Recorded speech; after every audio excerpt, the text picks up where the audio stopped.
Assalamualaikum warahmatullahi wabarakatuh. Perkenalkan, nama saya Nonica Tirto Rahayu dari Universitas Harapan Bangsa Purwokerto. Izinkan saya untuk memaparkan hasil karya tulis ilmiah saya yang berjudul Asuhan Keperawatan Keluarga Tuan A dengan masalah utama risiko perdarahan pada Nyonya Y di Desa Rempoa. Bab 1 Pendahuluan. Di pendahuluan ada latar belakang, rumusan masalah, tujuan, dan manfaat. Untuk latar belakangnya, risiko pendarahan pada ibu hamil sering menjadi masalah yang terjadi pada kehamilan. Kondisi ini bisa disebabkan karena komplikasi saat kehamilan, namun bisa juga disebabkan pada kondisi medis yang sudah ibu miliki sejak hamil. Perdarahan antepartum adalah perdarahan di vagina yang biasanya terjadi lebih 24 minggu atau di trimester ketiga. Perdarahan antepartum yang disebabkan karena plasenta previa adalah plasenta yang implantasinya tidak normal, rendah sehingga menutupi jalannya lahir. Perdarahan pada ibu hamil bisa menyebabkan kematian pada ibu maupun janin. Menurut WHO tahun 2016, angka kematian ibu hamil yang disebabkan karena perdarahan mencapai 30%. Dari data tersebut didukung dengan angka kematian ibu di Indonesia mencapai 30,3%. Kemenkes RI tahun 2016. Prevalensi di Jawa Tengah mencapai 21,14% ibu hamil yang meninggal karena perdarahan. Dinas Kesehatan Jateng tahun 2011. Berdasarkan data tersebut, maka penulis merumuskan masalah bagaimana gambaran asuhan keperawatan keluarga pada Tuan A dengan masalah utama risiko perdarahan antepartum pada Nyonya Y di Desa Rempoa. Tujuannya dan tujuan umum sama tujuan khusus.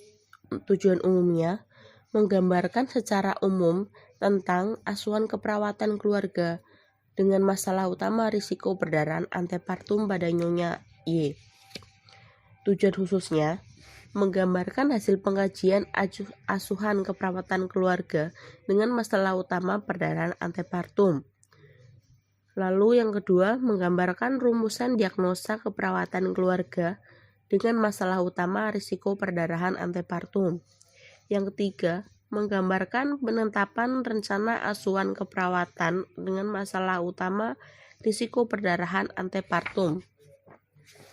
Yang keempat, menggambarkan implementasi keperawatan keluarga dengan masalah utama risiko perdarahan antepartum. Yang kelima, menggambarkan evaluasi keperawatan keluarga dengan masalah utama risiko antepartum.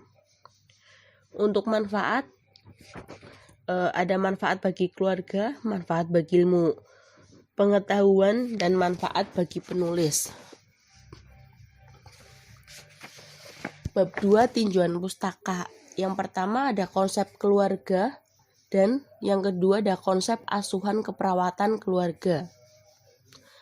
Konsep keluarga itu terdiri dari definisi keluarga, fungsi keluarga, tipe keluarga, tahap keluarga, struktur keluarga, peran keluarga, tugas kesehatan keluarga, sistem keluarga, coping keluarga, dan pola komunikasi pada keluarga. Untuk konsep asuhan keperawatan keluarga, di sini ada definisi mengenai risiko perdarahan antepartum, ada etiologi, pengkajian, diagnosa, intervensi, implementasi, dan evaluasi. Bab 3 ada metode kasus. Untuk metode kasus terdiri dari rancangan studi kasus, subjek studi kasus, fokus studi kasus, tempat dan waktu, pengumpulan data, dan penyajian data. Rancangan studi kasusnya di sini menggunakan desain studi kasus. Desain studi kasus deskriptif dipilih untuk studi kasus yang dilaksanakan penelitian deskriptif bertujuan untuk menggambarkan secara sistematik fakta dan karakteristik objek atau subjek masalah yang diteliti. Subjeknya ibu hamil berisiko tinggi perdarahan antepartum. Fokus studinya melakukan asuhan keperawatan keluarga dengan risiko perdarahan antepartum. Tempat dan waktunya pengambilan kasus dilakukan di Desa Rempoah pada bulan Januari. Untuk pengumpulan datanya dilakukan dengan cara wawancara dan observasi. Penyajian datanya disajikan secara tekstual atau narasi dan disertai dengan gambaran hasil wawancara atau gambaran dari subjek studi kasus sebagai data pendukung. Di bab 4 ada hasil dan pembahasan. Yang pertama, pengkajian. Dari data yang diperoleh, pengkajian dilakukan pada tanggal 15 Januari di Desa Rempoah, RT 3, RW 5, Kecamatan Baturaden. Diperoleh data, pasien yang bernama Nyonya Y berumur 26 tahun, berjenis kelamin perempuan, pendidikan terakhir SD, pekerjaan ibu rumah tangga. Suami Nyonya Y yaitu Tuan A berumur 30 tahun, berjenis kelamin laki-laki, berpendidikan terakhir SMK, pekerjaan buruh, dan mempunyai satu anak yang berumur 21 bulan, berjenis kelamin perempuan. Pada saat ini Nyonya Y sedang mengandung 8 bulan untuk anak keduanya. Tuan A mengatakan tidak memiliki riwayat penyakit keturunan dalam keluarganya dan ditemukan hasil tekanan darahnya 120/90 mmHg. Pada saat dikaji, Nyonya Y sering mengeluhkan lemas pada kehamilannya, berbeda dengan kehamilan yang pertama, dengan tekanan darahnya 110/80, respirasinya 22 kali per menit, nadinya 79 kali per menit, berat badannya 62 kilo. Nyonya Y mengatakan sering memeriksakan kehamilannya setiap 2 minggu sekali di rumah sakit.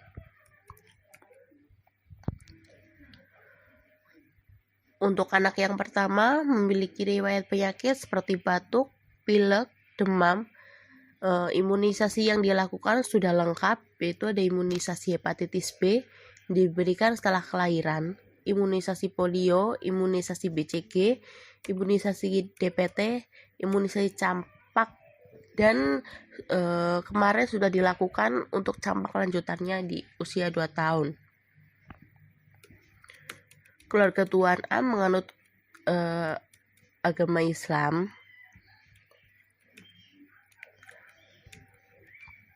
Karakteristik rumah, luas bangunannya 9 kali 7 meter persegi, terdiri dari 1 ruang tamu, 1 ruang keluarga, 1 teras, 3 tempat tidur, 1 kamar mandi, 1 dapur, 1 halaman rumah.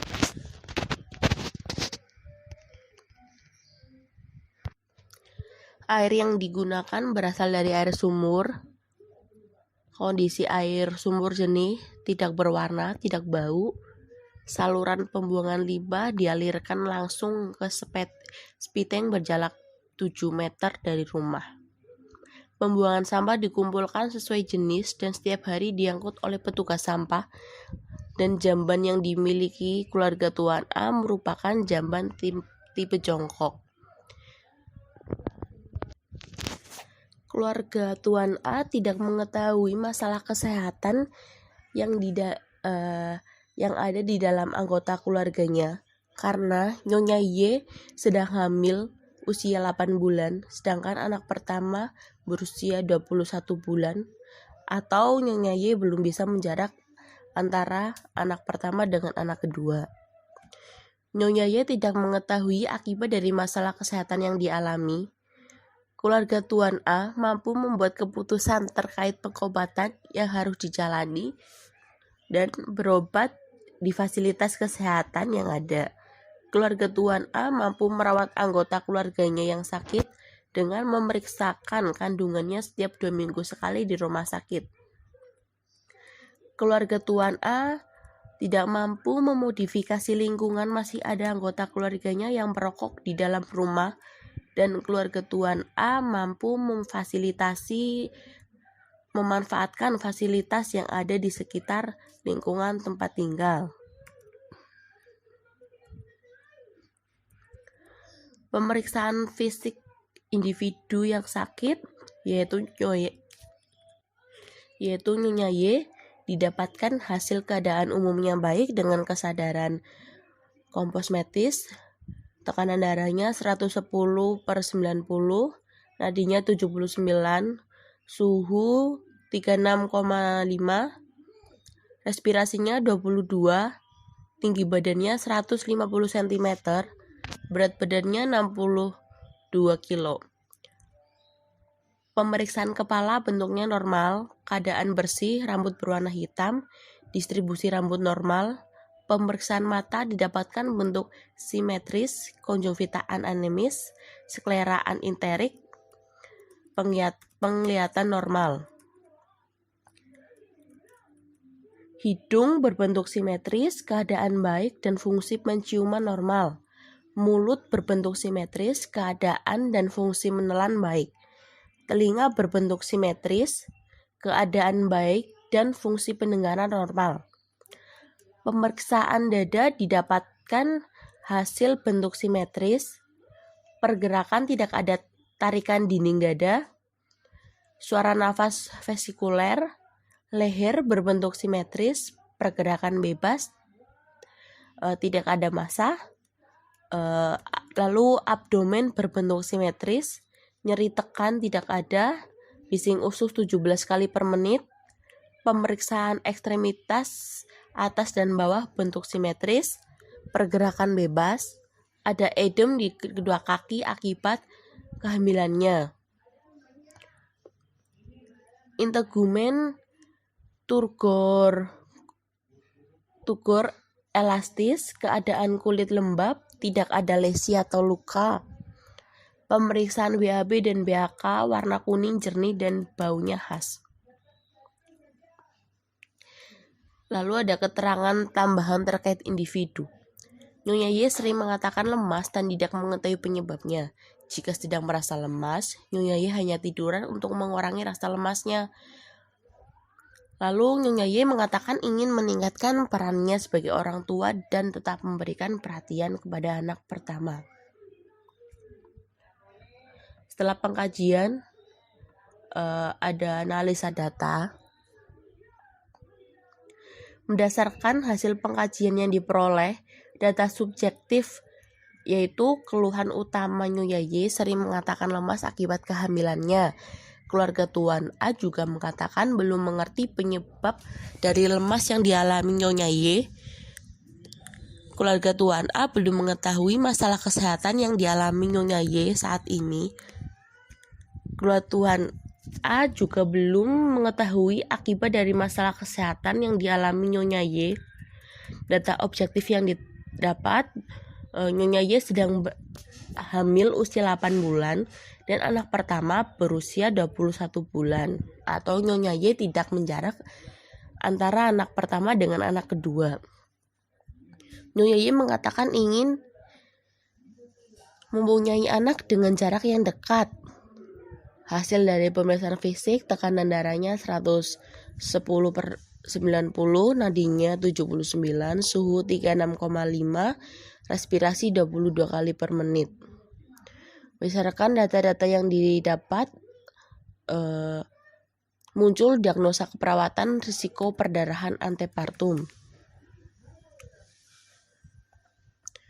Lalu untuk intervensinya menggunakan 5 tugas keperawatan keluarga. Untuk tuk 1 ada pengetahuan promosi kesehatan dengan kode NIK 1829. Tuk 2 ada perilaku patuh dengan kode 1600. Tuk 3 ada membahas aktivitas rekomendasi dengan profesional kesehatan awal. Tuk 4 perilaku promosi kesehatan dengan kode 1602. Tuk 5 motivasi dengan kode 1209.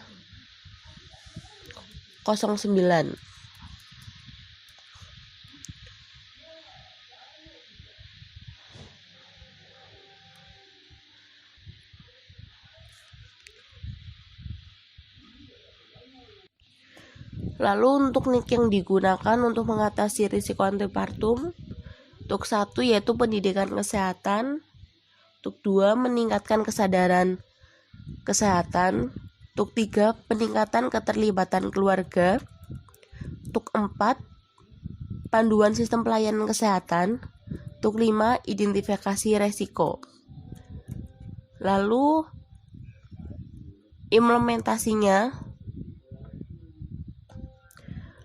implementasi pada tanggal 15 Januari yang telah dilakukan: mengkaji keadaan pasien secara komprehensif, melakukan pemeriksaan fisik, melakukan tanda-tanda vital, mengukur berat badan, mengkaji pengetahuan klien dan keluarga mengenai masalah kesehatan yang dialami anggota keluarga, dan mengkaji masalah yang dapat menyebabkan keluhan klien. Implementasi di hari kedua, yang pertama menanyakan kembali adanya keluhan, mengukur TTV, mengedukasi keluarga dan klien agar dapat beristirahat dengan cukup, mengedukasi untuk lebih banyak mengonsumsi air putih dan mengurangi konsumsi garam untuk mengurangi edem di kaki, mengedukasi pentingnya melakukan program KB, melibatkan anggota keluarga dalam perencanaan dan rencana implementasi gaya hidup atau memodifikasi perilaku kesehatan dan menjelaskan pentingnya perilaku kesehatan. Implementasi di hari ketiga yaitu menanyakan kembali keadaan adanya keluhan, mengukur tekanan darah, memotivasi keluarga Tuan A agar Nyonya Y meningkatkan istirahat, dan mendiskusikan dengan keluarga tentang masalah kesehatan dan akan melakukan penyuluhan. Implementasi di hari keempat yaitu menanyakan kembali adanya keluhan, mengukur TTV, mengukur berat badan, memberikan pendidikan kesehatan tentang nutrisi bagi ibu hamil, dan menyarankan apabila terjadi perdarahan untuk melakukan operasi sesar, tetapi jika tidak terjadi perdarahan bisa melakukan persalinan secara normal.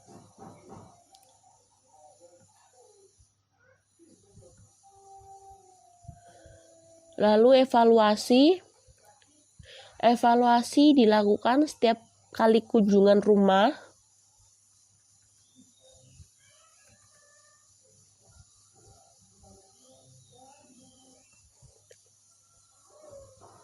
Di bab 5 ada kesimpulan dan saran. Untuk kesimpulannya yang pertama, penulis telah melakukan pengkajian kepada Tuan A untuk memperoleh data yang lengkap.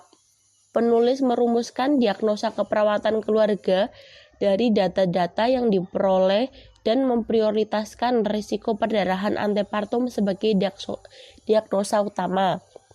Penulis melakukan beberapa perencanaan tindakan keperawatan yang sesuai dengan masalah yang dialami keluarga Tuan A. Yang keempat, penulis melakukan tindakan keperawatan selama 4 hari sesuai dengan rencana tindakan yang sudah dibuat. Yang kelima, melaksanakan evaluasi tindakan keperawatan yang berfungsi untuk menilai seberapa tingkat keberhasilan dari tindakan yang telah dilakukan. Untuk sarannya, yang pertama bagi peneliti selanjutnya diharapkan bisa menjadi acuan untuk melanjutkan peneliti selanjutnya. Yang kedua, bagi pengembangan ilmu pengetahuan diharapkan dapat memberikan pengembangan inovasi baru dalam upaya preventif, kuratif, promotif, kolaboratif dalam memberikan intervensi yang optimal sebagai penata laksanaan risiko perdarahan. Yang ketiga, bagi keluarga diharapkan mampu melaksanakan tugasnya sesuai dengan 5 tugas keluarga. Sekian presentasi mengenai hasil dari karya tulis ilmiah saya. Jika ada kesalahan, saya mohon maaf. Assalamualaikum.